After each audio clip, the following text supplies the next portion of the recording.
ತಂದೆ ತಾಯಿಗೆ ಆಗುವಂತಹ ನೋವಿದೆಯಲ್ಲ ಅದು ಅವ್ರಿಗೆ ಮಾತ್ರ ಗೊತ್ತಿರುತ್ತೆ. ನಮಗೆ ಮೇಲ್ನೋಟಕ್ಕೆ ಇದು ಒಂದು ಸಾವು ಅಂತ ನಾವು ನೋಡ್ತಾ ಇದೀವಿ, ಬಟ್ ಕಳ್ಕೊಂಡಿರುವ ತಂದೆ ತಾಯಿಗೆ ಅದರ ನೋವಿನ ಭಾರ ಗೊತ್ತಿರುತ್ತೆ.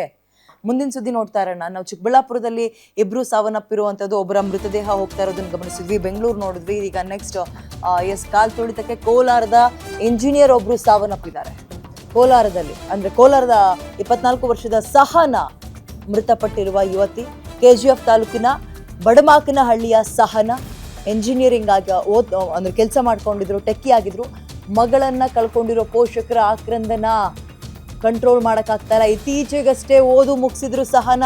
ಖಾಸಗಿ ಕಂಪನಿಯೊಂದ್ರಲ್ಲಿ ಕೆಲಸ ಕೂಡ ಆಗಿತ್ತು. ಕೆಲ್ಸಕ್ಕೆ ಹೋಗ್ತಾ ಇದ್ರು ಸಹನ. 24 ವರ್ಷ ಅಷ್ಟೇ.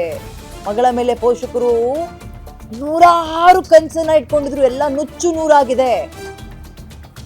ಕಷ್ಟನೋ ಸುಖನೋ ಸಾಲನ ಸೋಲನ ಮಾಡಿ ಮಗಳನ್ನ ಇಂಜಿನಿಯರಿಂಗ್ ಓದಿಸಿದ್ರು.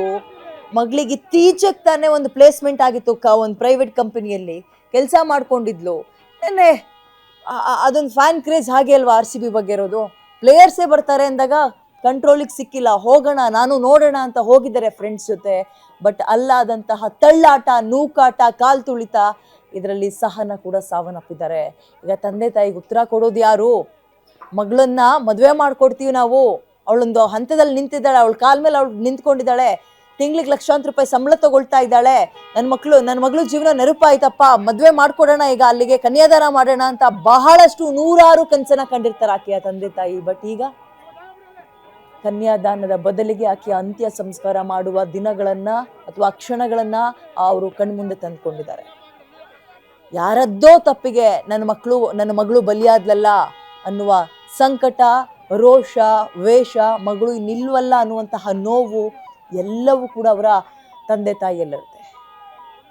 ಕುಟುಂಬಸ್ಥರ ಆಕ್ರಂದನ ಮಿತಿ ಮೀರ್ತಾ ಇದೆ. ಮಗಳು ವಯಸ್ಸಿಗೆ ಬಂದಿದ್ದಾಳೆ, ಓದಿದ್ದಾಳೆ ಚೆನ್ನಾಗಿ, ಅವಳ ಕಾಲ ಮೇಲೆ ಅವಳು ನಿಂತ್ಕೊಂಡಿದ್ದಾಳೆ, ಇಂಜಿನಿಯರಿಂಗ್ ಪಾಸ್ ಆಗಿದ್ದಾಳೆ, ಎಲ್ಲವನ್ನು ಕ್ಲಿಯರ್ ಮಾಡಿಕೊಂಡು ಒಂದು ಕಂಪನಿಯಲ್ಲಿ ಅವಳಿಗೆ ಪ್ಲೇಸ್ಮೆಂಟ್ ಆಗಿದೆ, ಕೆಲ್ಸಕ್ಕೆ ಹೋಗ್ತಾ ಇದ್ದಾಳೆ. ನಮ್ಮೂರಲ್ಲಿ ಒಂದು ರೀತಿ ಹೆಮ್ಮೆ, ನನ್ನ ಮಗಳು ಇಂಜಿನಿಯರ್ ಅಂತ ಹೇಳ್ಕೊಳಕ್ಕೆ. ಮದುವೆ ಮಾಡ್ಕೊಡ್ತೀವಿ ಅಂತ 106 ಕನ್ಸ್ಕೊಂಡಿರ್ತಾರೆ.